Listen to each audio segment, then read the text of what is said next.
Sorry to keep you waiting. Good afternoon. The Russian military has begun a brutal assault on the people of Ukraine. Without provocation, without justification, without necessity, this is a premeditated attack. Vladimir Putin has been planning this for months, as we've been saying all along. He moved more than 175,000 troops, military equipment, and positions along the Ukrainian border. He moved blood supplies into position and built a field hospital, which tells you all you need to know about his intentions all along.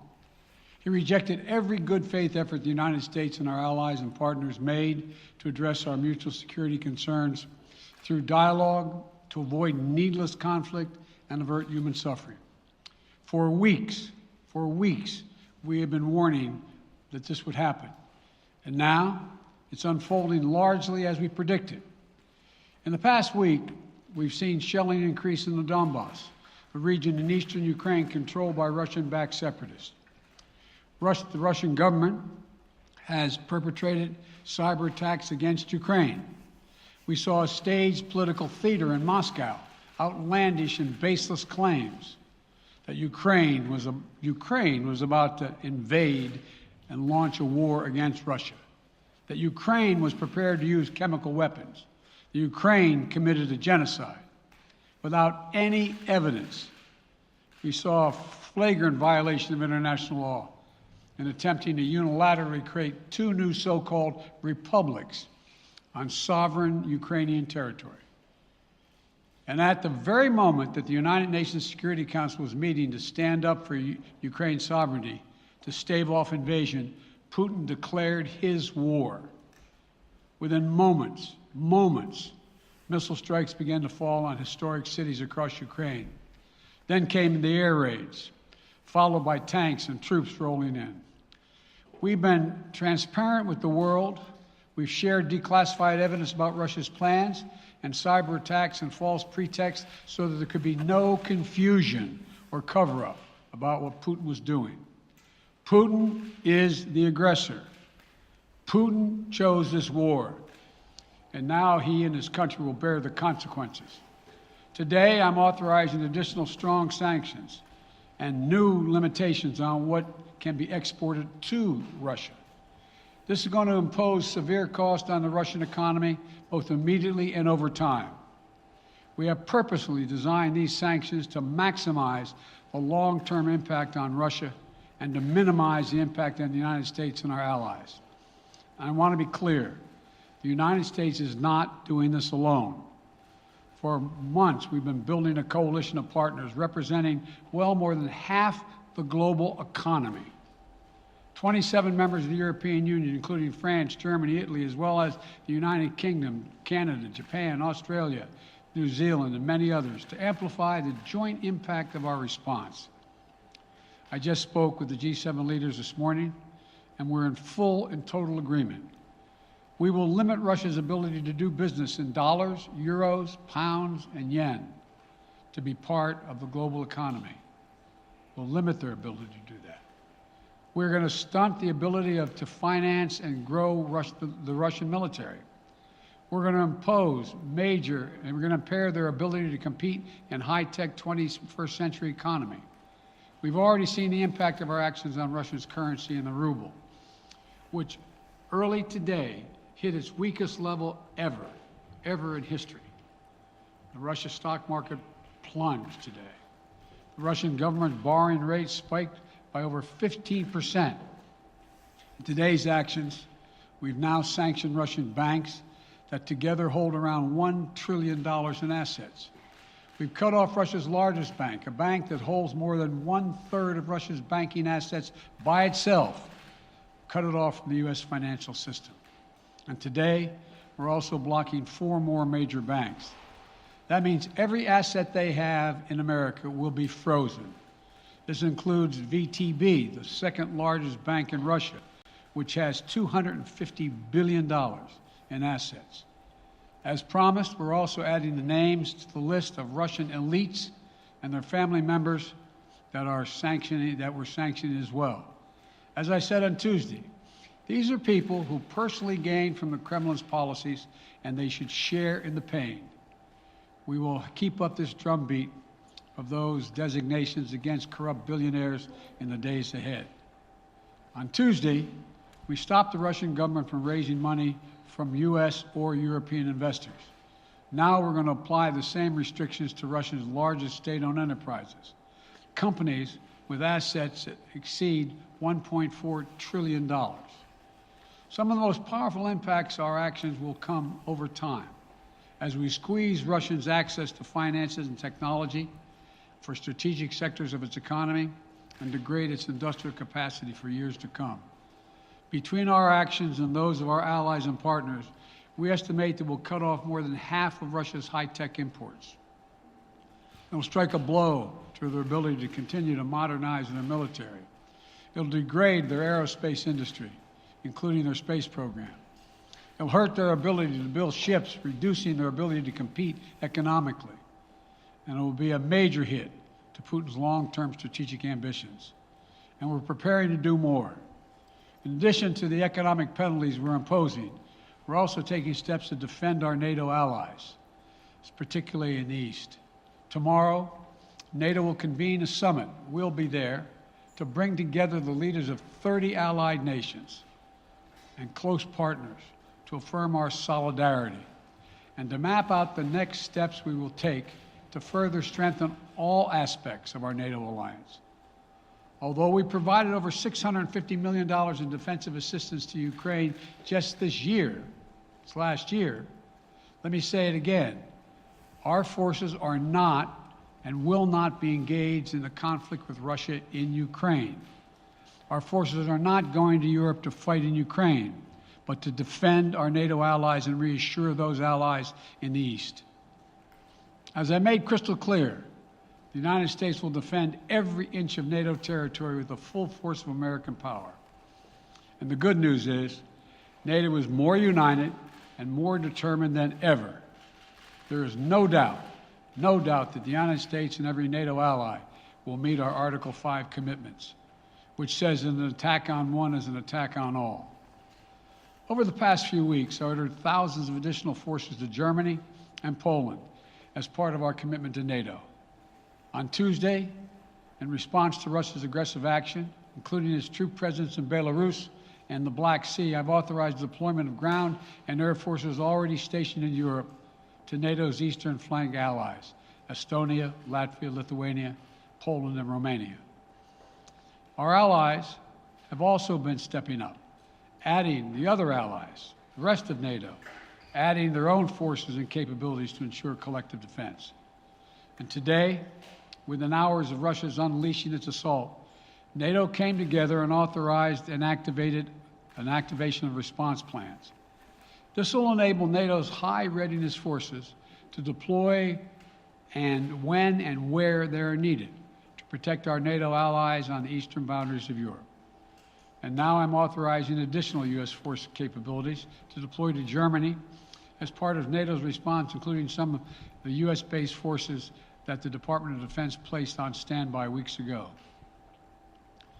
I've also spoken with Defense Secretary Austin and Chairman of the Joint Chiefs, General Milley, about preparations for additional moves should they become necessary to protect our NATO allies and support the greatest military alliance in the history of the world, NATO. As we respond, my administration is using the tools, every tool at its disposal to protect American families and businesses from rising prices at the gas pump. You know, we're taking active steps to bring down the cost, and American oil and gas companies should not exploit this moment to hike their prices to raise profits.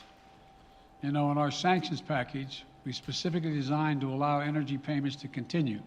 We are closely monitoring energy supplies for any disruption. We've been coordinating with major oil producing and consuming countries toward our common interest to secure global energy supplies. We are actively working with countries around the world to elevate collective release from the strategic petroleum reserves of major energy consuming countries.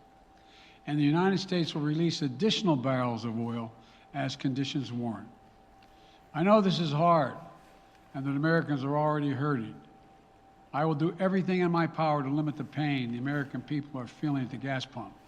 This is critical to me. But this aggression cannot go unanswered. If it did, the consequences for America would be much worse. America stands up to bullies. We stand up for freedom. This is who we are. Let me also repeat the warning I made last week. If Russia pursues cyber attacks against our companies, our critical infrastructure, we are prepared to respond. For months, we've been working closely with the private sector to harden our cyber defenses, sharpen our ability to respond to Russian cyber attacks as well. I spoke last night to President Zelensky of Ukraine, and I assured him that the United States, together with our allies and partners in Europe, will support the Ukrainian people as they defend their country. We'll provide humanitarian relief to ease their suffering. And in the early days of this conflict, Russia propaganda outlets will keep trying to hide the truth and claim success for its military operation against a made-up threat. But history has shown, time and again, how swift gains in territory eventually give way to grinding occupations, acts of mass civil disobedience, and strategic dead ends. The next few weeks and months will be hard on the people of Ukraine. Putin has unleashed a great pain on them, but the Ukrainian people have known 30 years of independence. They have repeatedly shown that they will not tolerate anyone who tries to take their country backwards. This is a dangerous moment for all of Europe, for the freedom around the world. Putin has committed an assault on the very principles that uphold the global peace. But now, the entire world sees clearly what Putin and his Kremlin allies are really all about. This was never about a genuine security concerns on their part. It was always about naked aggression, about Putin's desire for empire by any means necessary, by bullying Russia's neighbors through coercion and corruption, by changing borders by force, and ultimately by choosing a war without a cause. Putin's actions betray his sinister vision for the future of our world, one where nations take what they want by force. But it is a vision that the United States and freedom-loving nations everywhere will oppose with every tool of our considerable power. The United States and our allies and partners will emerge from this stronger, more united, more determined, and more purposeful. And Putin's aggression against Ukraine will end up costing Russia dearly, economically and strategically. We will make sure of that. Putin will be a pariah on the international stage. Any nation that countenances Russia's naked aggression against Ukraine will be stained by association. When the history of this era is written, Putin's choice to make a totally unjustifiable war on Ukraine will have left Russia weaker and the rest of the world stronger. Liberty, democracy, human dignity, these are the forces far more powerful than fear and oppression. They cannot be extinguished by tyrants like Putin and his armies. They cannot be erased by from people's hearts and hopes by any amount of violence and intimidation. They endure. In the contest between democracy and autocracy, between sovereignty and subjugation, make no mistake, freedom will prevail. God bless the people of a free and democratic Ukraine. May God protect our troops. Mr. President. Associated Press, Zeke. Do you have any plans to speak with President Putin at this point? And what interactions have you had with the Russian government? I heard the first part. Do I have any plans to speak with Putin at this point, and what? What communications have you had with the Kremlin as far as military operations in Ukraine and making sure this does not spiral into a larger conflict? Well, it's a large conflict already. The way we're going to ensure it's not going to aspire to a larger conflict is by providing all the forces needed in the Eastern European nations that are members of NATO. NATO is more united than it's ever been, and I have no plans to talk with Putin. Mr. President. Wall Street Journal, Tarina. Mr. President, you didn't mention SWIFT in your sanctions that you announced. Is there a reason why the U.S. Isn't doing that? Is there a disagreement among allies regarding SWIFT and whether Russia should be allowed to be a part of it? The sanctions that we proposed on all their banks have of equal consequence, maybe more consequence than SWIFT, number one. Number two, it is always an option, but right now that's not the position that the rest of Europe wishes to take. Cecilia Vega, ABC. Sir, sanctions clearly have not been enough to deter Vladimir Putin to this point. What is going to stop him? How and when does this end? And do you see him trying to go beyond Ukraine? And a second question I'll just give to you now. This statement that he gave last night, the threat that he gave, the West will face consequences greater than any you have faced in history. Is he threatening a nuclear strike? I have no idea what he's threatening. I know what he has done, number one. And number two, no one expected the sanctions to prevent anything from happening. It has to show, this is going to take time, and we have to show resolve so he knows what's coming. And so the people of Russia know what he's brought on them. That's what this is all about. This is going to take time. It's not going to occur, he's going to say, oh my God, these sanctions are coming, I'm going to stand down. He's going to test the resolve of the West to see if we stay together, and we will. We will, and it will impose significant costs on him. Will he go beyond Ukraine, sir? Do you see him going? Yes. Thank you. Two topics, just really quick. First, markets are down and gas prices are up. I know you always stress the difference between Wall Street and Main Street, but everybody seems to be in for some economic pain. How economically painful is it going to get for people in this country? And I do have one more question. First of all, there's no doubt that when a major nuclear power attacks and invades another country, that the world is going to respond, and markets can respond all over the world.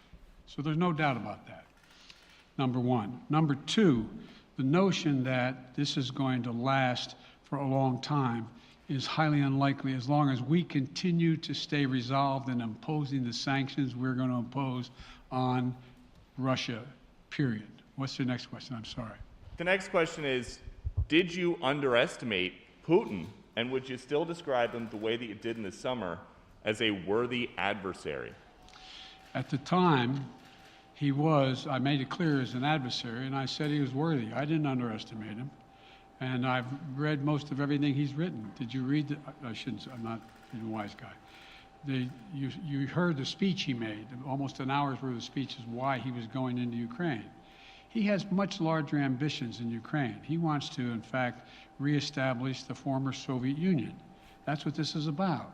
And I think that his ambitions are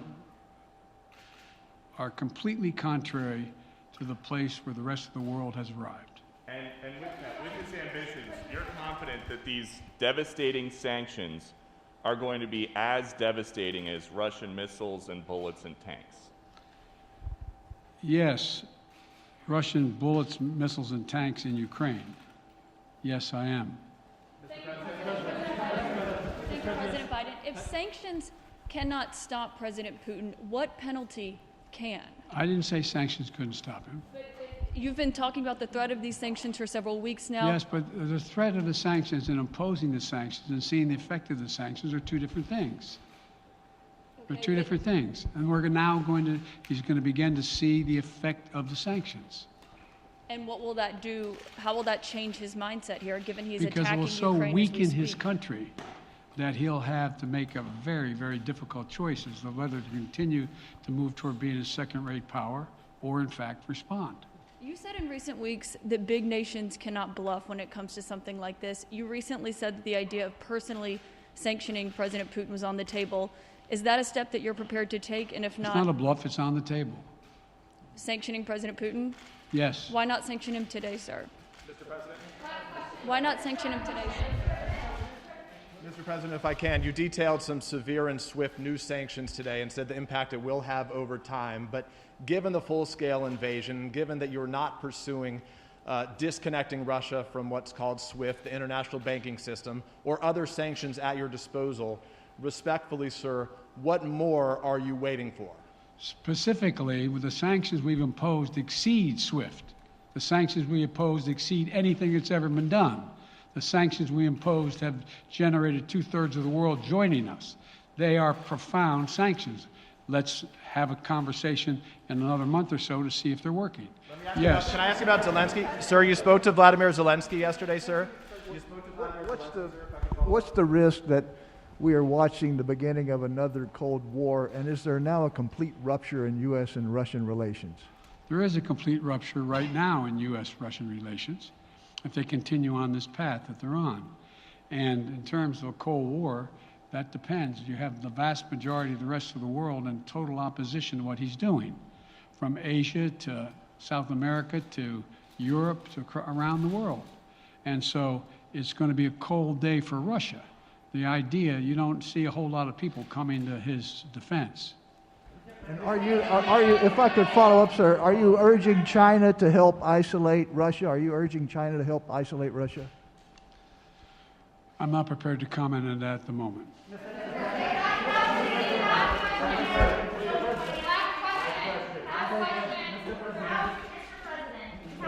No. Yeah. No. He's had his hand up a long time. Thank you, Mr. President. How concerned are you that Putin wants to go beyond Ukraine into other countries, and the U.S. will have to get involved if he moves into NATO countries? Well, if he did move into NATO countries, he will be involved. We will be involved. The only thing that I'm convinced of is if we don't stop now, he'll be emboldened. If we don't move against him now with these significant sanctions, he will be emboldened. And look, well, anyway. Can you talk anything more about your conversation? Mr. President.